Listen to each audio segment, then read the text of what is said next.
Vamos ao nosso terceiro bloco aqui de julgados de informativos do STF e do STJ. E como tenho feito, seguindo a linha do Código de Processo, vou seguindo os temas de acordo com a sequência do CPC. Sendo assim, nosso próximo tema vai envolver questões atinentes à suspensão do processo.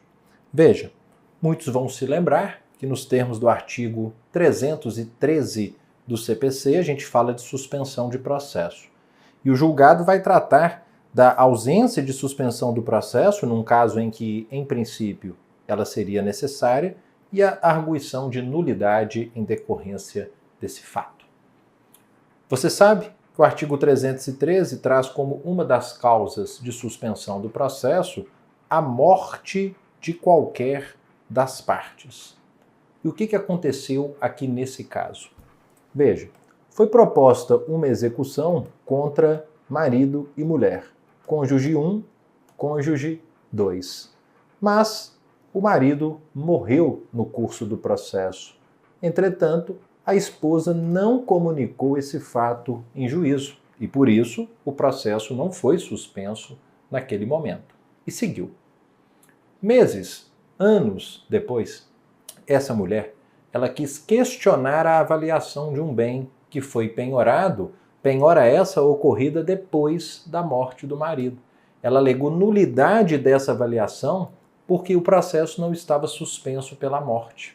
Mas o STJ não caiu nessa, reconheceu que houve aqui violação da boa-fé processual, destacando que é relativa à nulidade advinda da não suspensão do feito em virtude da morte de um co-executado, sendo imprescindível a comprovação do prejuízo processual sofrido pela parte a quem a nulidade aproveitaria. E ele aqui refutou a alegação de nulidade, manteve a penhora e a avaliação desse bem.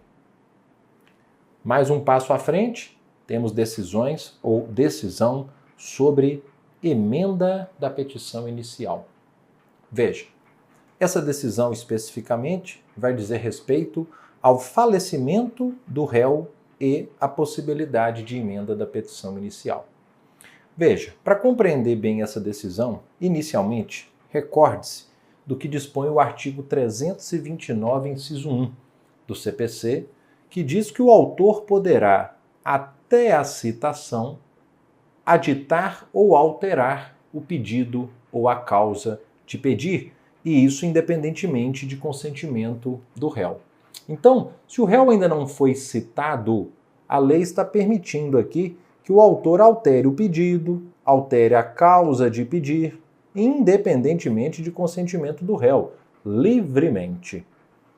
Nesse contexto, embora o Código fale apenas em alterar pedido ou causa de pedir, a doutrina lembra que, em verdade, antes da citação, o autor pode alterar de forma irrestrita a inicial, inclusive no que concerne as partes. Olha só, ele inclui aqui as partes e não só o pedido ou a causa de pedir. Nesse contexto, veja, o STJ, aqui nesse julgado do informativo 775, entendeu que, se o réu falecer antes do ajuizamento da ação, então a ação foi proposta contra um falecido. Certamente o autor não sabia disso. Não havendo citação válida, ou seja, o réu ainda não foi citado, obviamente, até porque ele já tinha falecido. Deve ser facultada ao autor a emenda à petição inicial para incluir no polo passivo o espólio ou os herdeiros, valendo-se justamente aqui do 329, inciso 1.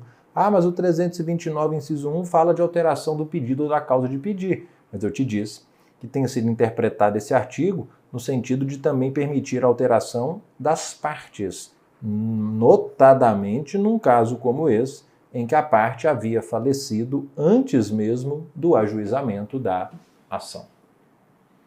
Seguindo, agora a gente tem uma decisão importante aqui que vai envolver o tema da reconvenção. Mais especificamente, a questão da reconvenção e a ampliação subjetiva que o Código agora permite que ocorra. Muitos vão se lembrar que o artigo 343, parágrafo 4º, ele prevê que a reconvenção seja proposta pelo réu em litisconsórcio com terceiro. Aqui, Então eu tenho a ação do autor contra o réu e o réu, em litisconsórcio com o terceiro, apresenta uma reconvenção contra o autor. Temos aqui essa chamada ampliação subjetiva. A questão que se apresentou perante o STJ é a seguinte: será que nesse caso, esse terceiro que ingressou aqui como reconvinte, ele se torna réu lá na ação principal? Será que essa reconvenção faz dele réu na ação principal? De jeito nenhum, né? Foi o que decidiu o STJ aqui no informativo 775, ao destacar que a reconvenção promovida em litisconsórcio com terceiro não acarreta a inclusão deste no polo passivo da ação principal, né? Há uma autonomia, uma independência da reconvenção, né? E a inclusão do terceiro no processo na qualidade de reconvinte não vai modificar os polos lá da ação principal. De modo que as questões debatidas lá na ação, elas ficam restritas àquelas partes que já integravam os polos ativo e passivo daquela demanda, né? Não vai se estender a terceiros, que aqui no caso compõem apenas o polo ativo da demanda reconvencional. Então, julgado importante sobre reconvenção no informativo 775. Nosso próximo julgado trata da revelia. Percebo como eu estou avançando, seguindo aí a sequência do CPC. Perceba. Mais especificamente, falaremos de revelia e a intimação do revel sem advogado. Perceba. Aqui é importante a gente resgatar inicialmente o artigo 346, que lembra que os prazos contra revel sem advogado, eles fluirão da data de publicação do ato decisório no órgão oficial. Veja, se a gente está falando de autos físicos, essa publicação no órgão oficial se faz pela imprensa oficial, pelo Diário da Justiça. É dali que o revel conta prazo, por exemplo, para apelar, caso ele queira intervir no processo neste momento. Se os autos, por sua vez, são eletrônicos, a pergunta é: será que essa tal publicação no órgão oficial, ela se satisfaz pela simples publicação lá na plataforma do PJE? O STJ entendeu que não. O STJ entendeu que nos processos eletrônicos também deve haver a publicação pela imprensa oficial, pelo Diário da Justiça, para que fluam os prazos contra o revel sem advogado. Veja, informativo 763, ainda que se trate de processo eletrônico, exige-se a publicação do ato decisório na imprensa oficial para que se inicie o prazo processual contra revel que não tem advogado. Isso dá mais segurança ao revel que, claro, se tivesse apenas a publicação pelo PJE, muitas vezes sem acesso irrestrito a terceiros, isso então dificultaria ali o seu seguimento a determinados prazos. Julgado importante, 763, tratando da revelia. Aqui agora a gente vai ter um julgado falando das regras de experiência comum no processo. Bom, alguns vão se lembrar que sobre regras de experiência, e a gente vai envolver aqui uma questão de mercado imobiliário, o artigo 376, ele diz que o juiz aplicará as regras de experiência comum subministradas pela observação do que ordinariamente acontece.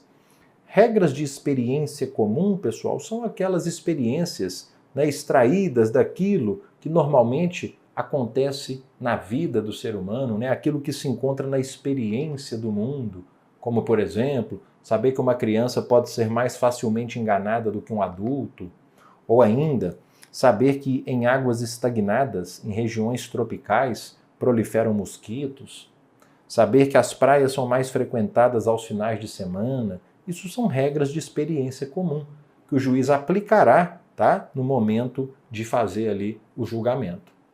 Agora, sobre o ponto, aqui no informativo 774, o STJ disse assim: conhecimento técnico ou científico sobre determinado mercado imobiliário não pode ser equiparado a essas regras de experiência comum. sendo indispensável a realização de perícia para avaliação de bem imóvel. Aqui o juiz, ele quis entender que o valor de um imóvel era X, valendo-se, segundo ele, de regras de experiência comum. E o STJ disse não. Aqui no caso, é necessário um conhecimento técnico ou científico. Então, isso não pode ceder espaço a uma suposta regra de experiência comum. Então, entendimento que afastou essa primeira parte do 376 para impor a realização de perícia. Interessante decisão sobre o 376. Também temos interessantes decisões sobre o próximo assunto, provas. Uma primeira decisão vai dizer respeito à produção antecipada de provas e o princípio do contraditório. Sobre o procedimento de produção antecipada de provas, também chamada de ação probatória autônoma, o CPC ele é muito claro e direto ao dizer que neste procedimento não se admitirá defesa. Ele é claro, direto e peremptório, não tem defesa pelo interessado. Agora, a doutrina ela já vinha colocando aqui alguma dúvida acerca da constitucionalidade desse dispositivo, entendendo que essa vedação à apresentação de defesa no procedimento, ela não impede a alegação pelo réu de matérias defensivas conhecíveis de ofício. Então a doutrina já vinha sustentando a possibilidade de o interessado discutir, por exemplo, questões atinentes à incompetência absoluta, ilegitimidade, falta de algum pressuposto processual. E, abraçando essa corrente doutrinária, o Superior Tribunal de Justiça, aqui no informativo 767, disse que o dispositivo que eu citei ali em cima, ele não pode ser interpretado literalmente, obstando qualquer manifestação da parte adversa nesse procedimento, em detida observância ao princípio do contraditório. Então o STJ ainda ao encontro, de alguns reclames doutrinários aqui acerca da questão do contraditório em procedimento de produção antecipada de provas. Temos mais uma decisão sobre esse tema, que vai dizer respeito à impugnação de decisão nesse procedimento. O artigo 382, mais uma vez, no parágrafo 4º, diz que neste procedimento não se admitirá defesa ou recurso, salvo contra a decisão que indeferir totalmente o pedido.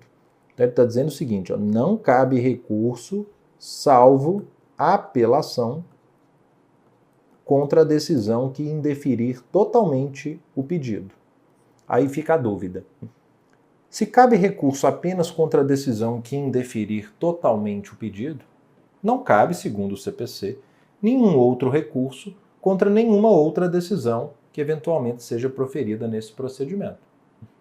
E no julgado do informativo 784, o STJ ele reconheceu o cabimento de mandado de segurança numa situação como essa. Veja, dizendo aqui que a concessão da segurança em relação à impetração do mandado de segurança contra a decisão proferida em procedimento de produção antecipada de provas requer, aqui ele reforça, que o mandado de segurança é uma via muito estreita. Por quê? Porque requer a apreciação de uma eventual teratologia, da manifesta legalidade ou do abuso de poder no ato judicial atacado. Mas não há como negar que ao menos ele reconheceu aqui o uso do mandado de segurança como uma ação autônoma de impugnação que em situações bem excepcionais, é claro, poderia ser utilizado contra decisões proferidas nesse procedimento. E não para por aí. Tem mais decisão de informativo sobre esse procedimento. Veja, que vai dizer respeito à produção antecipada de provas e à arbitragem. Veja, entenda comigo antes o contexto para a gente entender melhor o julgado.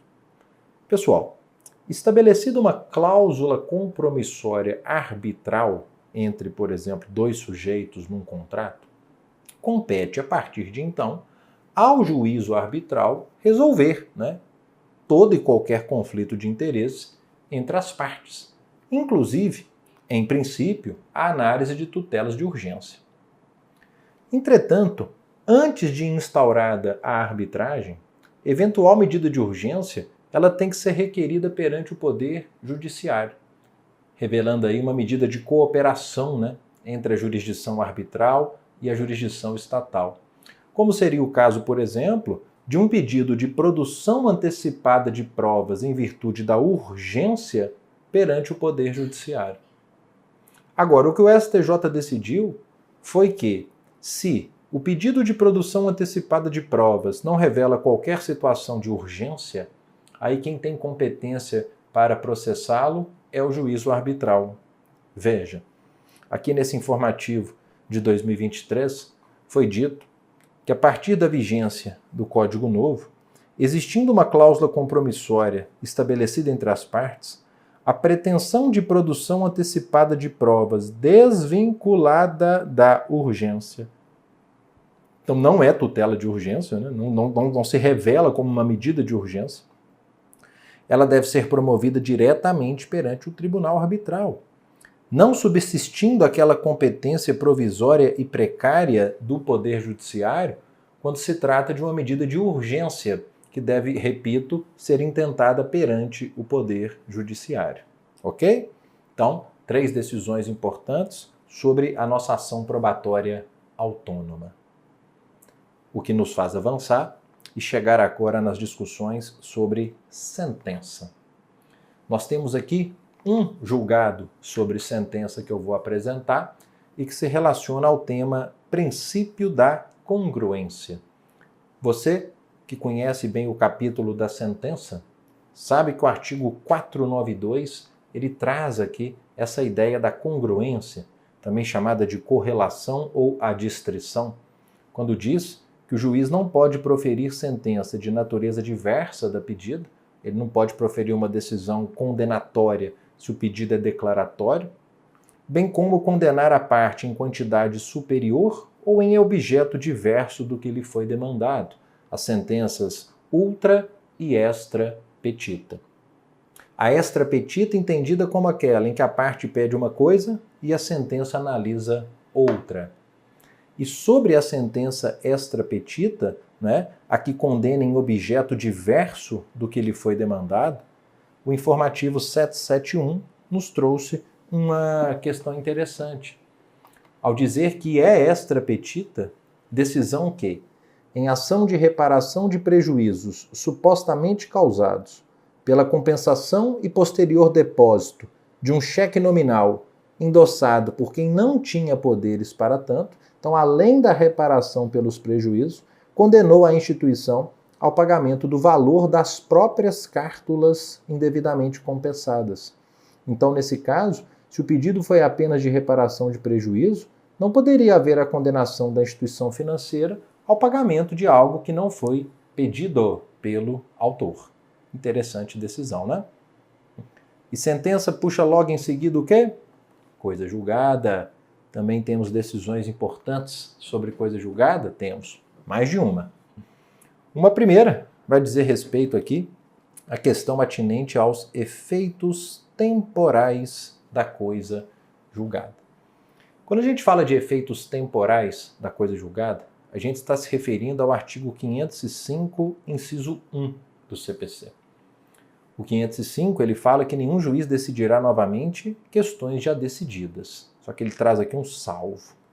Ele permite que a questão seja revisitada quando, em se tratando de relação jurídica de trato continuado, sobrevier uma modificação superveniente, né, seja de fato, seja de direito, caso em que poderá a parte pedir a revisão do que foi estatuído na sentença. Pessoal, tratar dos efeitos temporais da coisa julgada é tratar de até quando uma decisão não pode ser revista. E o Código está dizendo que quando há relações jurídicas de trato continuado, como decisões que versem sobre alimentos, aluguéis, obrigações tributárias, a decisão é imutável até que sobrevenha, se é que sobrevirá, uma modificação no estado de fato ou de direito. Aí então a gente pode revisitar, né, poderá ser revisto o que foi estatuído na sentença. Percebam que nesse caso a decisão ela é indiscutível, ela se reveste da autoridade da coisa julgada, mas até o momento em que, eventualmente, sobrevenha essa alteração posterior. Alguns dizem que, nesses casos, a decisão judicial, embora revestida da autoridade da coisa julgada, ela tem uma cláusula rebus sic stantibus, né? Estando assim as coisas, enquanto não sobrevier uma eventual modificação. E nesses casos, né, o reexame da questão, ele pode se dar pelo ajuizamento de uma ação de revisão, como no caso de uma revisional de alimentos, como no caso de uma revisional de aluguéis, ou mesmo automaticamente. Atenção! Quando, por exemplo, uma decisão transitada em julgado, ela indefere um determinado direito e, posteriormente, uma lei nova assegura esse direito. Ou mesmo o contrário. Quando uma decisão transitada em julgado assegura um direito e vem uma nova norma reconhecendo que aquele direito não é devido. Como nesse caso, em que o Supremo, aqui no informativo 1082, decisão muito polêmica a propósito, disse que as decisões do Supremo em ação direta ou em sede de repercussão geral, vejam, elas são como se fossem uma nova norma e elas interrompem automaticamente os efeitos temporais de decisões transitadas em julgado em relações tributárias de trato sucessivo. Então olha só que importante essa decisão. Uma decisão aí que muitos levantaram dizendo, olha, é o fim da coisa julgada. Na verdade, para muitos, o que o Supremo fez aqui foi reconhecer os limites temporais ou a eficácia temporal da coisa julgada, dizendo que se determinado sujeito tinha ali um direito assegurado a não recolher uma determinada contribuição, por força de decisão transitada em julgado, mas posteriormente o STF, em sede de ação direta ou em julgamento de recurso extraordinário em regime de repercussão geral, entendeu que aquela contribuição era devida, essas decisões interrompem automaticamente os efeitos temporais da coisa julgada, passando a ser devido a partir daquele momento o recolhimento do tributo. Também, além dessa decisão, temos aqui uma importante decisão que vai falar sobre limites da coisa julgada. Primeira decisão. Aqui do informativo 781, essa já é de entendimento mais simples, quando ele diz que limites subjetivos e objetivos da coisa julgada, ou seja, quem é atingido pela coisa julgada, e o que, quando eu olho para dentro de uma decisão, o que é atingido pela coisa julgada, isso não pode ser analisado pelo STJ em respe. Por quê? Porque infringiria a súmula 7. O STJ entendendo, então, que rediscussão sobre limites subjetivos e objetivos da coisa julgada implicaria reexame de prova, e por isso, então, ele barra essa discussão em sede de recurso especial. E, sobre limites da coisa julgada, há também aqui uma segunda decisão que diz que o pedido complementar de indenização por danos materiais, formulado em ação diversa da referente a uma indenização já obtida com trânsito em julgado, sendo as partes e a causa de pedir as mesmas, não está acobertada pela coisa julgada, caso inclua danos não contemplados na primeira ação, ainda que decorrente dos mesmos fatos. Ora, o que ele está dizendo aqui é que se a parte ela não pediu tudo o que poderia pedir lá na primeira ação, seja por equívoco ou seja por uma opção consciente, a sua pretensão ela ainda subsiste com relação ao que não foi pedido, né?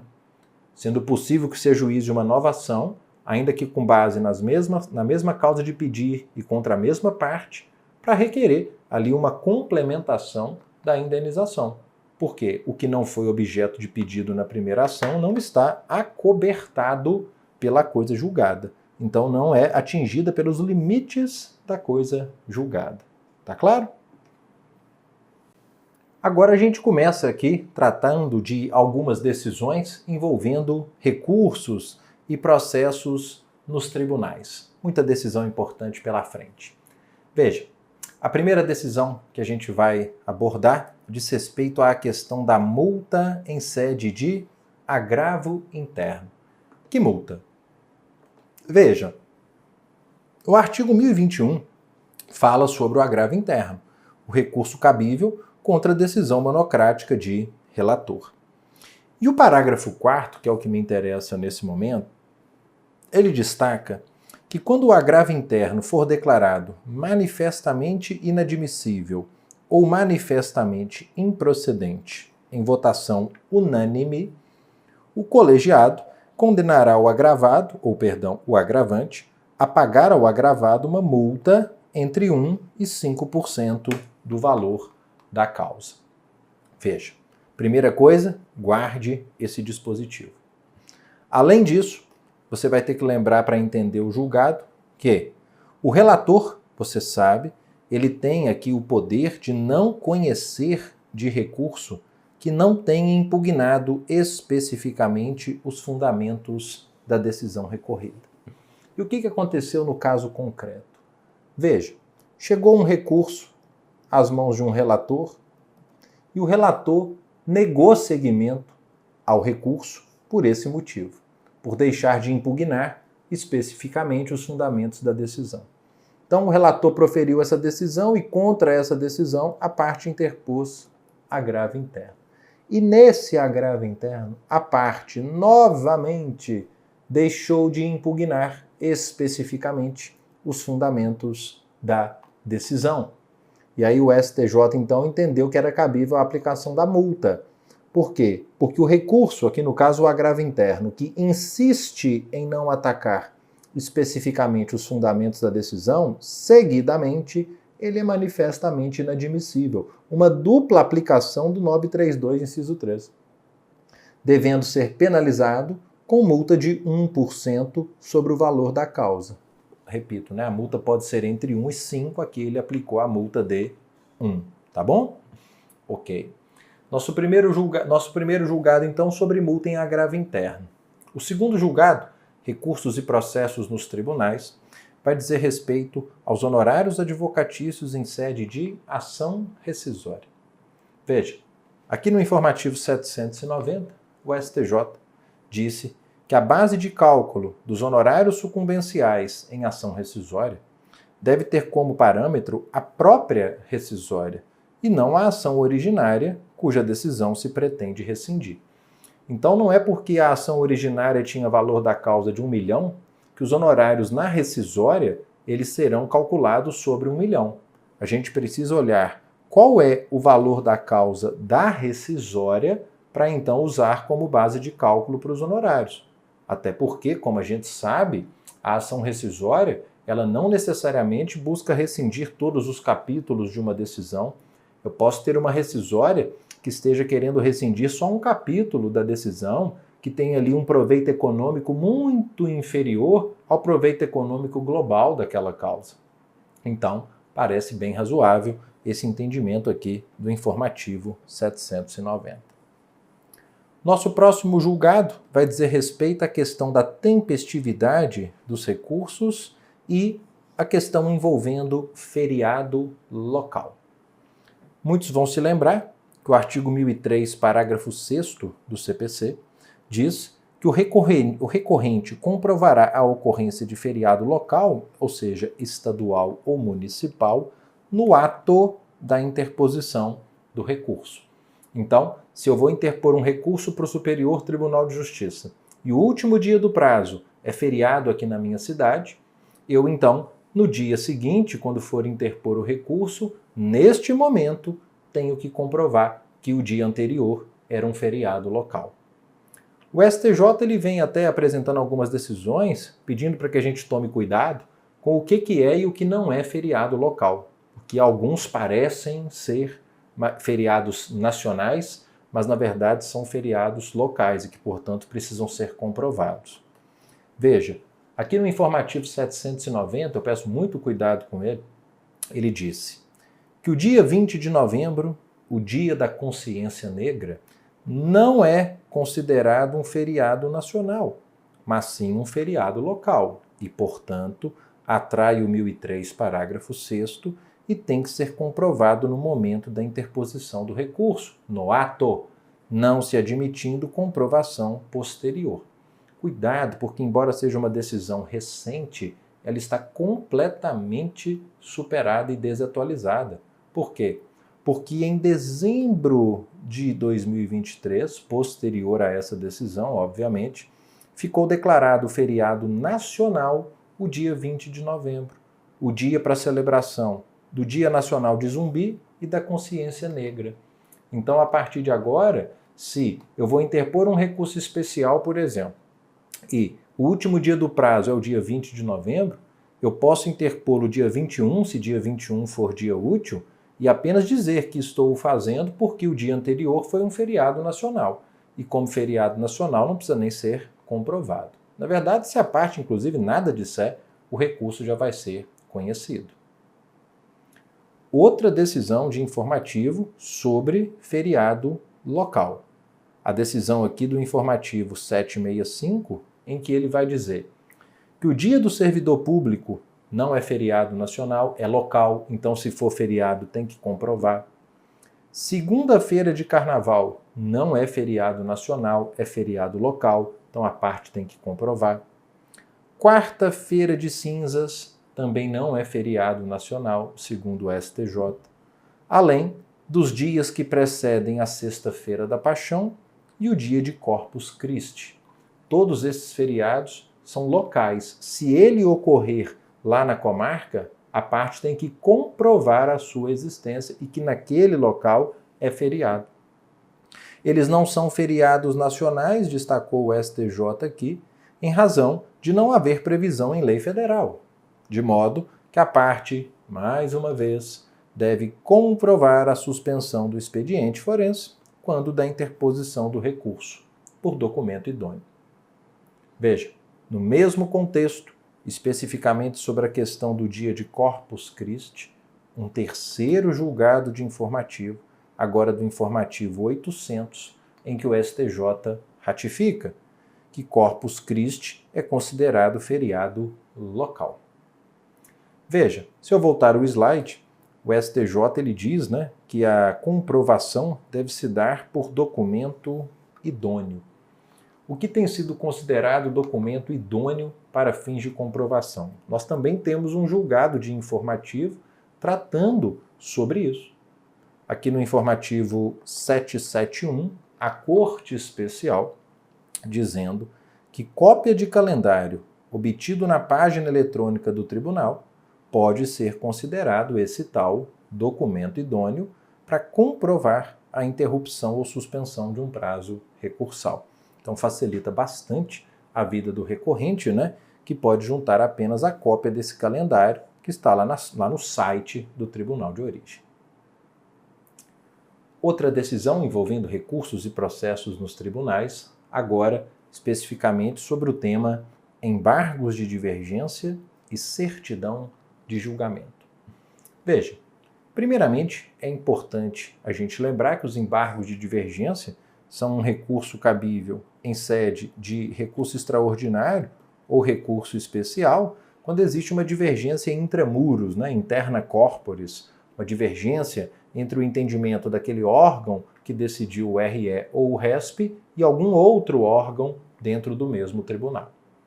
Mas, para o cabimento dos embargos de divergência, é sempre importante a gente lembrar que a jurisprudência do STJ é firme no sentido de que, no que diz respeito à cópia do inteiro teor dos acórdãos apontados como paradigmas, a jurisprudência da Corte Especial considera que tal documento compreende o relatório, o voto, a ementa, acórdão e a respectiva certidão de julgamento.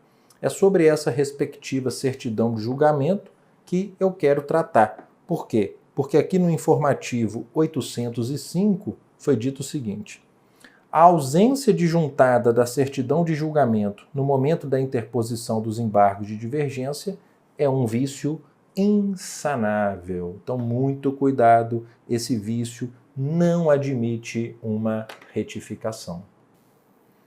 Nosso próximo julgado vai dizer respeito ao preparo recursal. O preparo, que a gente sabe, tem regulamentação ali no nosso artigo 1007 do CPC, e aqui nesse caso a gente vai ter uma decisão que vai dizer respeito ao assunto publicada no informativo edição extraordinária número 11, que diz que o recorrente ele deve comprovar o recolhimento do preparo e do porte de remessa e retorno, atenção, de acordo com os volumes existentes nos autos na interposição do recurso, independentemente da abertura de novos volumes após o protocolo.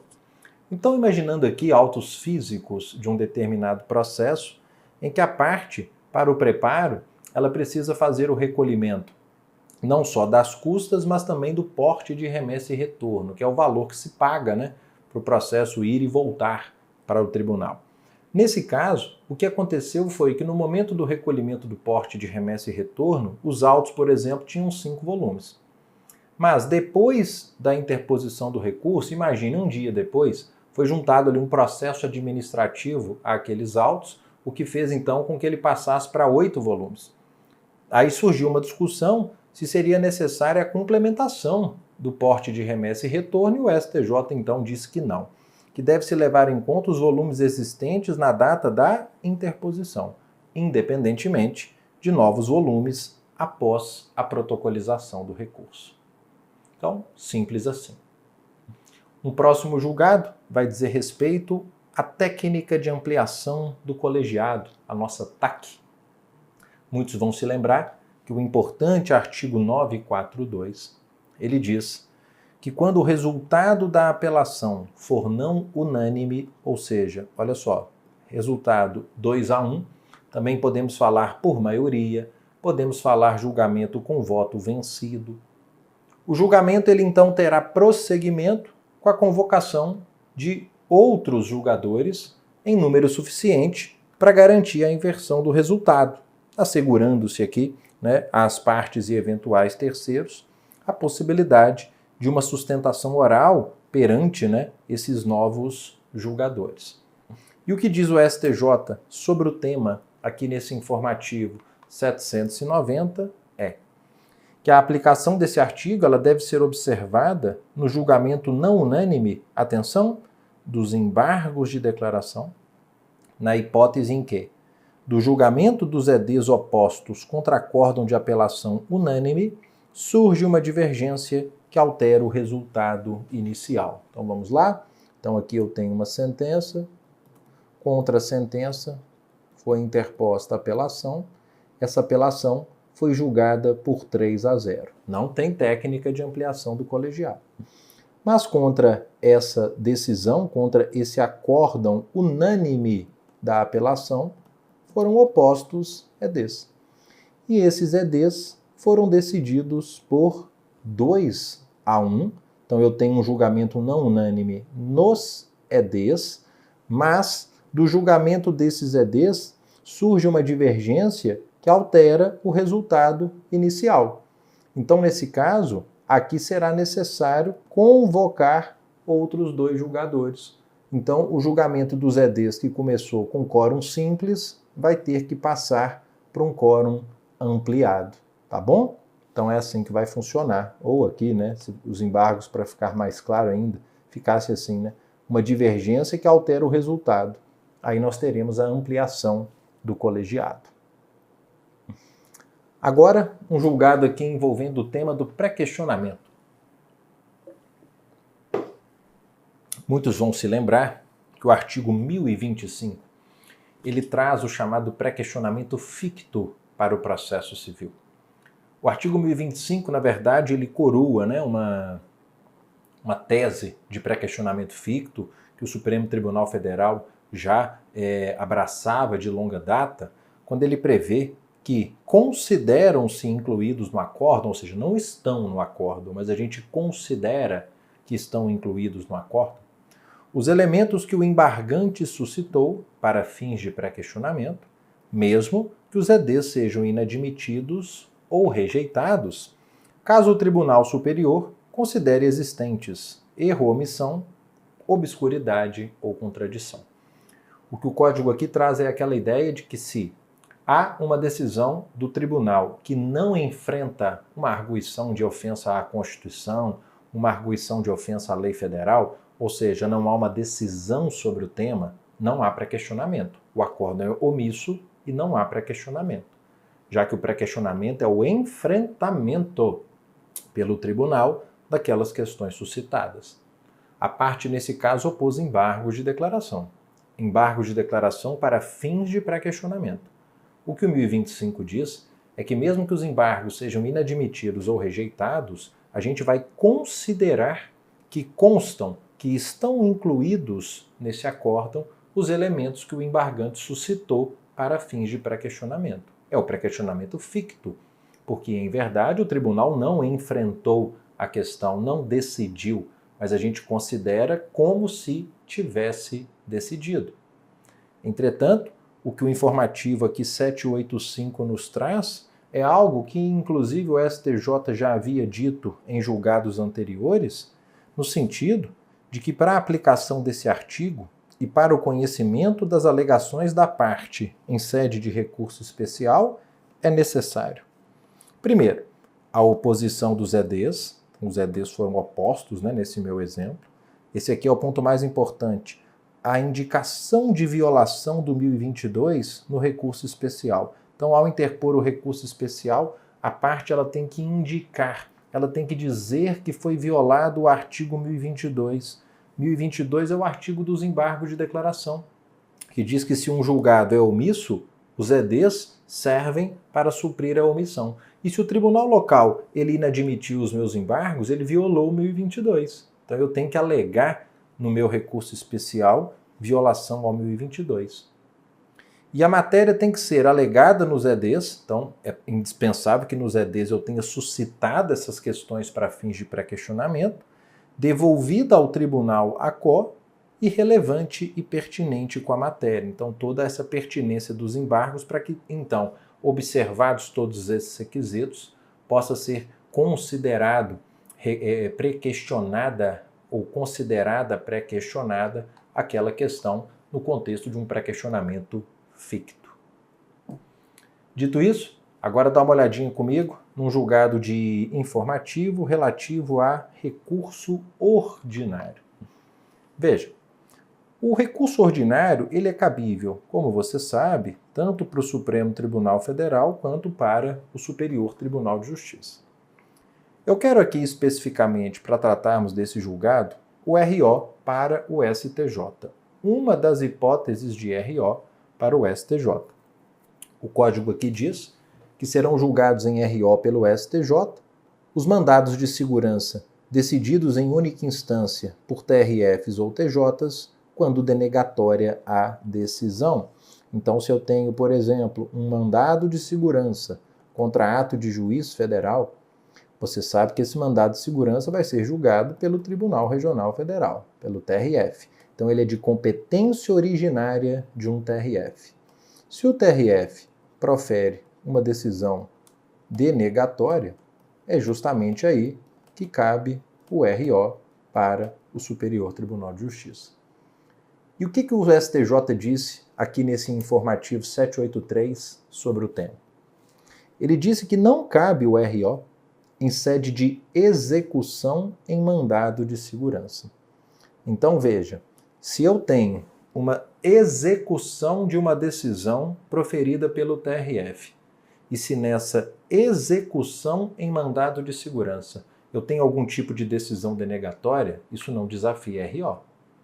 O que desafia RO é a decisão denegatória que julga o próprio mandado de segurança, denegando a ordem requerida pela parte, e não uma eventual decisão denegatória em sede de execução em mandado de segurança. Nosso próximo julgado, aqui ainda nos recursos e processos nos tribunais, vai dizer respeito à unirrecorribilidade recursal. Aqui a gente está falando de princípios dos recursos. O princípio da unirrecorribilidade, que também é conhecido como singularidade ou unicidade recursal. Segundo esse princípio, que muitos conhecem, né, é inadmissível a interposição de mais de um recurso sucessivamente contra a mesma decisão. A gente vai ver que também, não só sucessivamente, né, mas o que me interessa aqui nessa hipótese de raciocínio, é por isso que eu quero destacar isso com vocês, é que a parcela desse princípio que me interessa é destacar que não cabe mais de um recurso sucessivamente contra uma mesma decisão. E olha o contexto para entender esse informativo. Vejam, mesmo que uma parte interponha um recurso, um agravo de instrumento, por exemplo, contra uma decisão, e esse recurso seja inadmitido por ser considerado inadequado, mesmo que dentro do prazo de 15 dias a parte interponha a apelação, que seria o recurso adequado, essa apelação não vai ser conhecida por ofensa ao princípio da unirrecorribilidade, que não admite a interposição de mais de um recurso contra a mesma decisão, seja simultaneamente, o que não é nosso caso, seja sucessivamente. A parte interpôs o agravo de instrumento, ele foi inadmitido, e ainda dentro dos 15 dias, foi tudo muito rápido, né? Ela foi lá e interpôs a apelação. E aqui, no informativo 782, o STJ diz, não pode. Por quê? Vai ocorrer aqui a preclusão consumativa. A preclusão consumativa pela interposição de recurso, que no meu exemplo foi a interposição do agravo de instrumento, enseja a inadmissibilidade do segundo inconformismo interposto, que foi a apelação, pela mesma parte e contra o mesmo julgado, pouco importando se o recurso posterior é o adequado para impugnar a decisão e tenha sido interposto antes de decorrido o prazo recursal. Então, pouco importando se a apelação é o recurso cabível e pouco importando se foi interposto dentro do prazo de 15 dias, né? Porque o agravo de instrumento foi inadmitido e prontamente a parte contrária foi lá e interpôs a apelação. Não vai ser conhecida pela preclusão consumativa.